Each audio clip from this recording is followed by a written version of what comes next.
Welcome to 1850 Main Street, a place where friends get together and talk about their country and hope for a brighter future. Your hosts have built this spot over the past 40 years, meeting every day with people who are in the headlines and behind the real stories.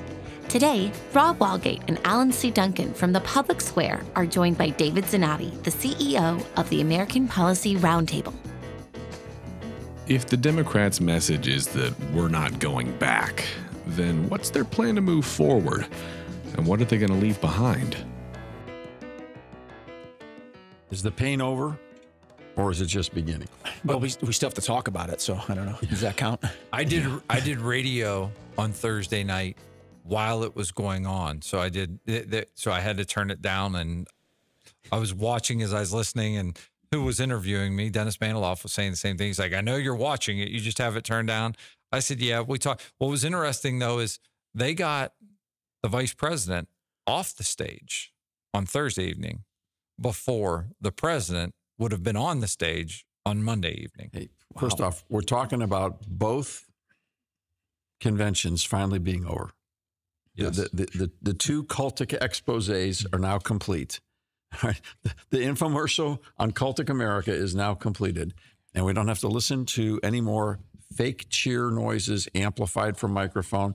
And there's got to be a camera lens that they use, because I was watching last night at the Democrats. The people were like ant size in the pans. That arena is not big enough to have an ant-sized view. Probably a wide-angle lens. Wide angle from the rafters. Yes.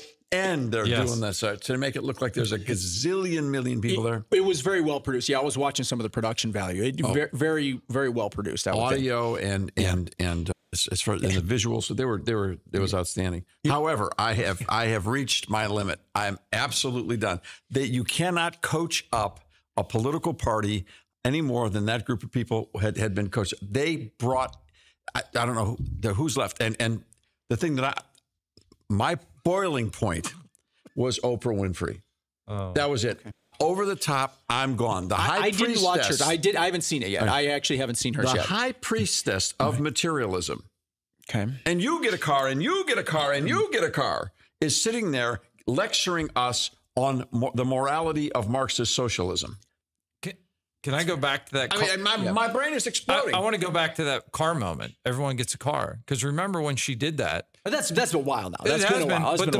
But Kamala's saying, and you get $25,000 for a house, and you get $25,000. Remember, the big government policies that are in place because of the people that were speaking this week are the reason some of those people didn't get to enjoy their car, because they couldn't afford the taxes they had to pay on the car that they received. Oops. Okay. So yes. Well, one funny thing about last night was, and now maybe this is bad parenting, perhaps, but I just had it streaming on my computer, just awaiting Kamala Harris's and the dog time. left the room. No, I had it on my earbuds. Caleb, my 9-year-old, walks up, pops in the earbuds, and starts watching it. And then I'm just hearing his commentary on it. I can't hear what's happening. I'm hearing his commentary. He's going, "This guy's not a very good speaker." Like, this guy, he's giving me the play-by-play. I liked that better than actually watching the event. I wish I could have heard him do the Republican one as well. That would have been a blast. Yeah. Oh, that would have. I mean, but he would have liked Hulk Hogan, right? He enjoyed Hulk Hogan. Yeah, not gonna lie. The rest of us may he better not have been up that late to have watched Hulk Hogan live. It was summer. It was summer. He got to enjoy it because it was summer. I will say this about the Democrat convention. All week with their signage was amazing. Everyone was coordinated, number one. Number two, I didn't realize they loved American flags the way they pretended, or the way they seemed to love American flags. Way back that train up just a second. I have a number I'd like to introduce to the conversation. 1620. Anybody remember? 1620. The New York Times. For 10 years, this country's been taking it up the tailpipe from the people who've told us on critical race theory that the American story is an abomination in human history, and that we should be ashamed of America. We should be ashamed of the American story. We should be ashamed if we're not the right color or don't have the right certification. Ashamed, ashamed, ashamed. It has been nonstop all across the board. And all I heard for 4 days was, "We love our country. And last night, what I heard was, we love America's story. I heard last night that America's story is the most extraordinary story in the history of the world. So were you glad to hear that? No. Because I know they're lying. I know the people in that room did what they were told to do, but in their heart of hearts, they have been persuaded. And here's why I know that they're lying. Because their second theme is, we're not going back. We're not going back. Forward. Well, wait a second. What's back here is the Declaration of Independence. What's back here is the Constitution. What's back here are the first principles. And what's back here is the ugly stuff that's sinful and horrible and awful. That you should learn from. That we have to learn from. And be in a position of perpetual repentance about, in the sense of, we always have to check our mind. That jumped out to me as well. It was this loud, wasn't it? I got loud right there. I liked it. I thought it was good. I set you off. I set you up for that one. I apologize. But I asked if you liked it. You answered. I've never heard. You look sneaky with a tie on. I want you to know that. See, mischief is afoot. Duncan shows up with a tie on. Something's going on. Thinks he's going to light up the old guy. But he doesn't have on pants, so that makes up for it. Listen, this is, hey, wow. Listen, this is, we got the cropped angle here. Sorry, did we get you off your point? You tried to. Okay. I don't like hearing people denigrate the past as much as I was hearing that. Just, we're not looking back. We're not going back. We're going forward. I always thought that learning from the past, learning from your ancestors, learning from people who came before you. Maybe I've read too much Chesterton, but I respect the people that came before me. I respect what they built. Learn from the mistakes that they made. Learn from the mistakes, but also look at the stuff that they've done that we can't do, or we don't have the will to do. You know, we talk a lot about building buildings. You know, we've talked on 1850 about the monuments that have been destroyed in this country, the great buildings of the past that have been destroyed. If you're not doing something better than the past, maybe you shouldn't go forward. The feed I was watching, and I know there's all different camera angles from different feeds that I found interesting during the Americana celebration, if you will, was when they played the national anthem, sang by the Chicks, formerly the Dixie Chicks. I do love her voice. She has a great voice. Well, Natalie Maines has an amazing voice. Larry the Cable Guy has a take on that, but I'll leave it to you to find that take on them. I noticed they focused a lot on them, though, because I wanted to see the crowd, because I wanted to see who was sitting or how many were sitting. Because I can tell you, as someone who goes to a lot of events where the anthem is played, there are a lot of people that don't get out of their seats. And I noticed that they didn't pan the crowd a lot during that. And I think that could be the reason why, because they know that wouldn't resonate with the American people, seeing people sitting during the anthem. I just want to know, where's the New York Times? I want to know, where are the people that gave us the 1620 Project when their candidate for the presidency, who is a Jamaican and Indian descendant to this country, who is many people misrepresent as African American, because she's not, she's black, and quite frankly, I don't care. Well, and she's the vice president right now. Right. I have no.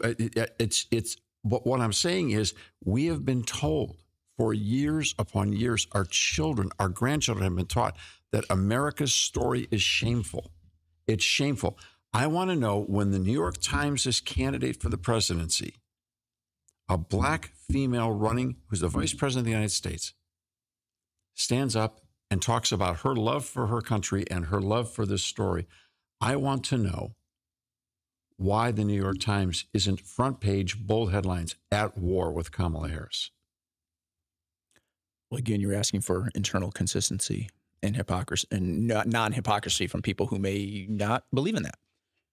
It's just astounding to me. And you know what's, as so far in regards to media on radio and television, I haven't heard everything since last night, but I haven't heard anybody ask that question. No, it is a good question.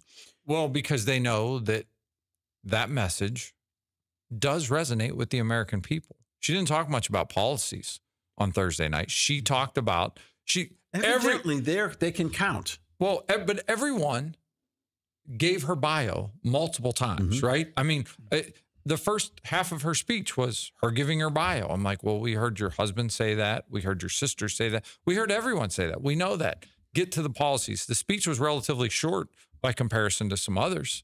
What was she out? 37 minutes? I think it was 29 minutes. It was brilliantly short. Yes. And very well delivered.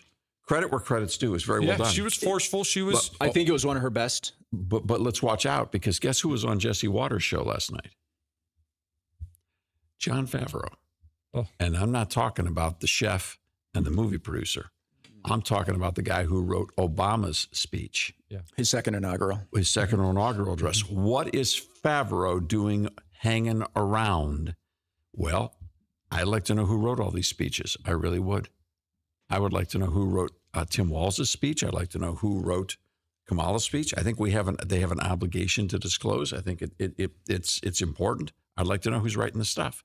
It's good, but they're doing a good job. Walz's speech was great. Yeah. As far as content goes, if this was a fairy tale, that was a really good. That was really good talk. Well, sure.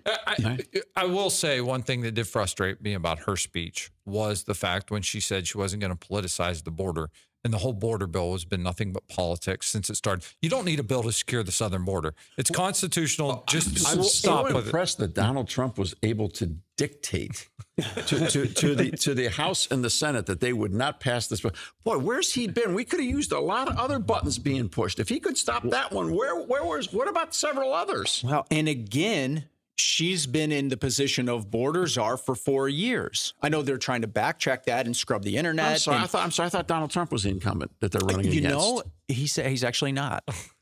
Well, you wouldn't know that because 12 of the last 16 years they've been in charge, but everyone seems to forget that as well, because on her first day, she's going to do. On my first day, I'm going to do it today. I'm like you had your first day 4 years ago. Yeah, you ever heard the Brian Regan comedy sketch where he's talking about his power's out and he's talking to the phone. He's like, "Can you just flip the switch?" He's like, "You have the switch? Like, could you flip it?" Like, just he's saying, "Flip the switch." Like, she could flip the switch. Well, has there ever been a convention in history to where the sitting president was ushered out after day one? Oh, that's what you and I were texting about last night. Well, Alan got barraged with like 8 in a row from me at like 11:45. I was like, sorry, I can't hear a word you're saying. All I can hear is the echoes of "Thank you, Joe.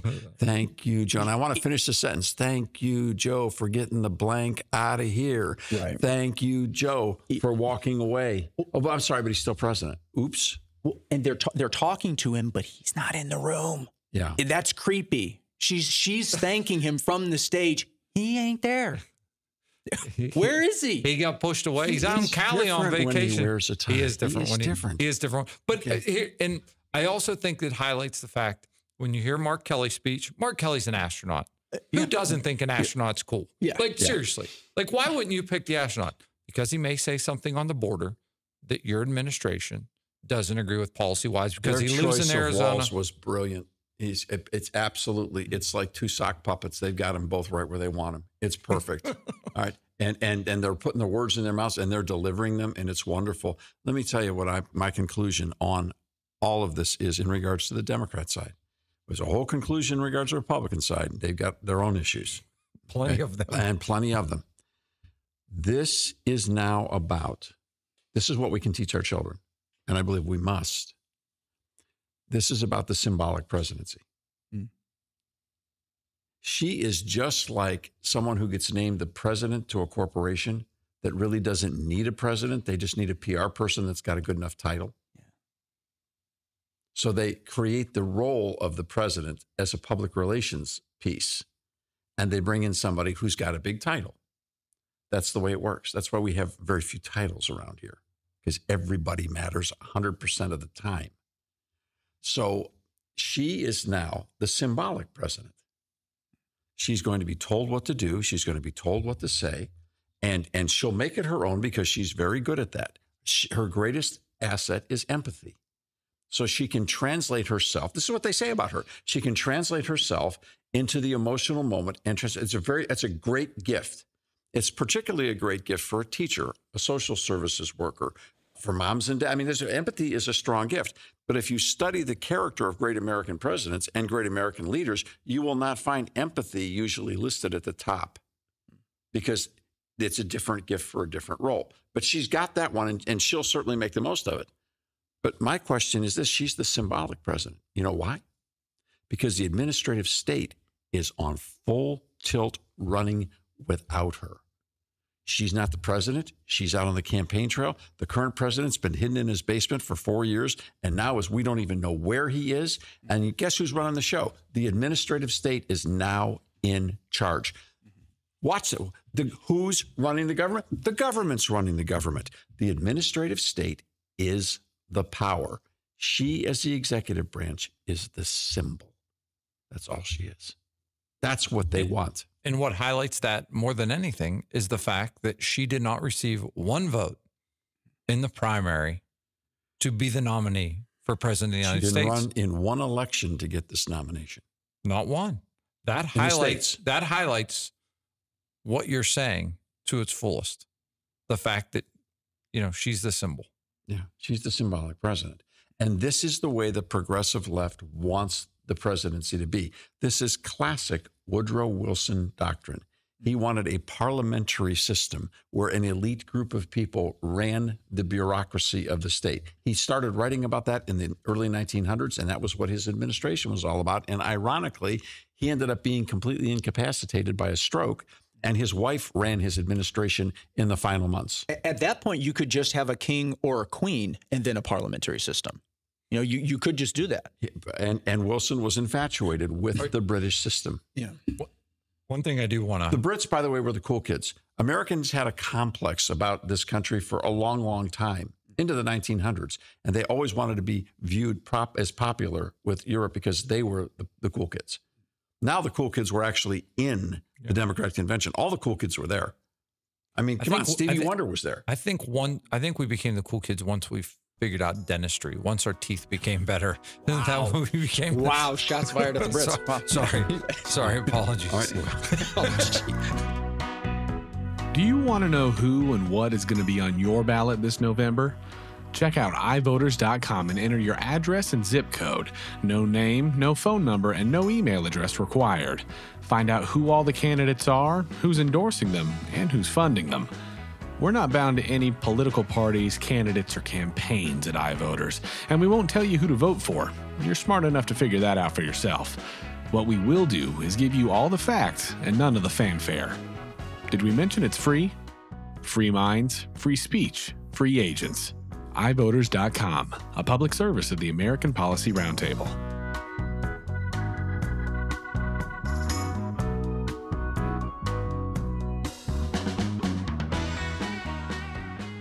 I did find it interesting. There are a couple massive, I almost said huge with a Y, Senate races happening across the country. I didn't see any of the candidates on the Democrat side that are trying to keep their seat. I didn't see them speaking at the DNC. I feel like they wanted to keep their distance because they're in states where they need the votes. John Tester and Sherrod Brown. That's interesting. I saw the one candidate from Nevada, I believe, was there in yesterday. Arizona as well. Yeah. In Arizona, I mean, that's such, he's going against Kerry Lake, which that's a whole nother show to discuss and talk about. The reason that they hate Donald Trump is they can't get him to go away. They just can't get him to go away. And he is willing to take on the bureaucracy in the administrative state. Right. That's what they hate. And so what they're doing is they're telling everyone at home and everyone in the room, and Keenan was best at that in his comedy routine, saying, this is what the other people are going to take away from you. And this is what we'll make sure doesn't get taken away from you. Therefore, you vote for us because we keep the administrative state with you in mind. That was one of the lines last night in the speech I was texting Alan about. I got fired up about when they said Donald Trump handpicked 3 Supreme Court justices. Yeah. And I'm like, was he supposed to go to the phone book and just open it up? What, blindfold? Yeah, just like, tell him the donkey, I got an idea. What Alan's like, and you be a judge, and you be a judge. Alan's like, what does everyone else do? So yeah. I mean, that's literally his job to do that. They may not have liked his choices, but that's what he did. Nice catch. Yeah. But anyway, I want to talk about the life issue because I couldn't, during her speech, I couldn't help but think of David Daleiden, who we've talked about on this broadcast before. Yeah. David Daleiden was an undercover journalist, is an undercover journalist that was exposing some nefarious practices that Planned Parenthood was doing. I'm a family show, so I'm editing what I'm saying. Real heinous stuff. So there's an article that came out recently from the Washington Examiner. And I just want to read a little bit about it. It says, Harris's role in the Daleiden investigation. Because this is something people don't know enough about, or they've forgotten, or it's not being talked about enough, I don't think. But it says, Harris was Attorney General of California at the time and was directly involved in the prosecution of Daleiden. This includes the controversial decision to raid Daleiden's home, during which officers took his personal laptop and multiple hard drives. Letters obtained from court documents from Harris's time as Attorney General reveal that she met with Planned Parenthood executives prior to the raid on Daleiden's home that resulted in the seizure of the videos. At the time, Harris was running for California's open Senate seat and had been endorsed by Planned Parenthood. So that's who was speaking last night at the last night of DNC. The entire question of the use of the Department of Justice, particularly to persecute people who are pro-life, has not been discussed. There are multiple cases. There's one. There's the gentleman and his family in Pennsylvania. Yeah. There are so many other examples. Yeah, people praying in front of clinics. Right. And where the federal FACE Act in regards to protecting access, and just to be sure here, we don't think there's any good that comes out of anything that involves violence on public streets around abortion. No. This debate will not be altered or won or lost based on people getting in other people's faces and doing anything that's even remotely close to violence. I get that. But there is no question whatsoever. The pro-life movement. What about Tulsi Gabbard? What about's been done to her in regards to taking away her rights to fly or putting her on the no-fly list? What about the cases? We could go on. It started with Roger Stone. And I'm not any defender of Roger Stone, but you go look at Roger Stone and Bannon. Navarro. And Navarro and Michael Flynn and all of these places where the Justice Department was utilized to entrap people, to strip them of their rights, to do anything they can to put them in prison. What about even January 6th? They talked about January 6th. And you see last how night. she started right there. She started her narrative on Trump is the boogeyman on January 6th and what he did. And Now listen, I think January 6th was very stupid and shouldn't have happened. But she said that armed people stormed the Capitol. They called it an insurrection. Listen, if you're going to have an insurrection, you should probably bring weapons. But, you know. Well, it depends on what they said. They would say if you had bear spray, you were armed. And assaulting the police. Okay. Yeah, it's just I didn't see a lot of armed people, basically. I mean, some people got shoved. Look, there's one no person way. died, and that was a Trump supporter. Unarmed. And shot. Now, she shouldn't. I don't think that she should have been breaking through the particular window she was doing. That's just not wise. I don't think she should have been anywhere near the place.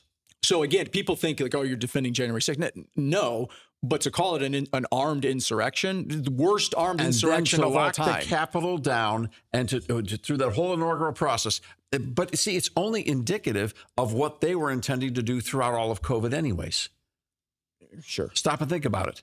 You know, the hypocrisy and all of that. While Tim Walz is out there saying, well, you were banning books, we were banning hunger in our schools. Excuse me, Governor. And while all the rest of us were trying to get those kids back in school and not lose 2 years of school, what were you doing? Keeping the schools shut. Well, and the problem as well with January 6th is we don't know how many FBI agitators. I don't want to be a conspiracy theory guy, but when you look at January 6th, when you look at the people that were indicted for the plot to kidnap Gretchen Whitmer in Michigan, and you see the FBI involvement in moving things behind the scenes. The inequalities, I mean, we could go back to Hillary Clinton's, can't convict her. We can go back to Joe Biden, can't convict him on the document stuff. The Hur report. The Hur report. And we can go back to, we want the government out of your bedroom. Okay, but it's fine to send the government into Donald Trump's bedroom and into his medicine cabinet and everything else, looking for documents. But Joe, we can't prosecute. The abuse of the federal justice system and the Department of Justice is an inescapable injustice, period. And that is all on the watch of the Biden administration. If anybody was watching in the Biden administration. So really all we're asking for is true justice. Which the law. Equal protection under the law. Yes. How does Dr. Allen define justice? Classical philosophical definition. To each his own. That's the classical definition. And if Kamala Harris can do that, God bless her And she should be advocating for that, as in every other person who's in public office right now. And that's fine. She says the words. The only problem is the actions don't match the rhetoric. Yeah. So forward is their cry. Let's understand something about progressive philosophy. It's based upon evolutionary philosophy. And progressive philosophy combined with evolutionary philosophy was critical into getting us in so many places, not the least of which is the idea that every day we wake up in a new world. And because we're one day farther into the progressive line of the ascension of humanity, we must be better off and smarter today than we were going back there. So their natural repulsion is to anything that's old. That's their natural tendency. That's the philosophical attribute of where they are. It's their mindset. It's what their worldview creates. Problem I've got is that the whole thing is forward, screaming, shouting, yelling, forward, forward, forward. Well, we're about 100 yards from the biggest cliff that this country's ever seen. And if the idea is to go forward at 100 miles an hour as fast as you can, guess what? You're still going off the cliff. You may have all the best intentions in the world. Progressive philosophy leaves the physics of reality out of the equation. That's why it never works. Their ideas don't work. Forget the personalities, forget the names, forget whether we like this song or this cheer or that cheer. The ideas don't work. Solomon said there's nothing new under the sun. Did you guys hear anything new inside that hall? I heard some, during the DNC roll call, I did hear some songs that I think if the American people looked up the lyrics to, they probably would be a little bit shaking their head. Right. When Kamala Harris closed, she borrowed words, perhaps unintentionally, and it wasn't a direct quote. I'm not accusing her of plagiarism. But Paul Johnson, in his work, History of the American People, had a beautiful comment about the creation of the United States of America as the greatest adventure in the human experience. That's how he started his book. And it's an amazing quote, and I happen to agree with him. Kamala Harris last night said that the American story is the most extraordinary story in the history of the world. She did say that. I beg to differ. The American story is a magnificent story because, and it's extraordinary because of the real story that the people who built this country believed in, and that's the greatest story of all, which is the story of redemption. If you leave that story out, you're not just missing a chapter, you're missing a life. You're missing the whole thing. You're missing the whole thing.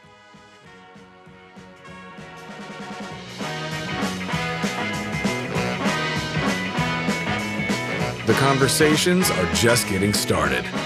To get connected, check out 1850mainstreet.com. We don't data mine anyone or sell your information. Subscribe today so you don't miss a single conversation. We'll see you next time here at 1850 Main Street.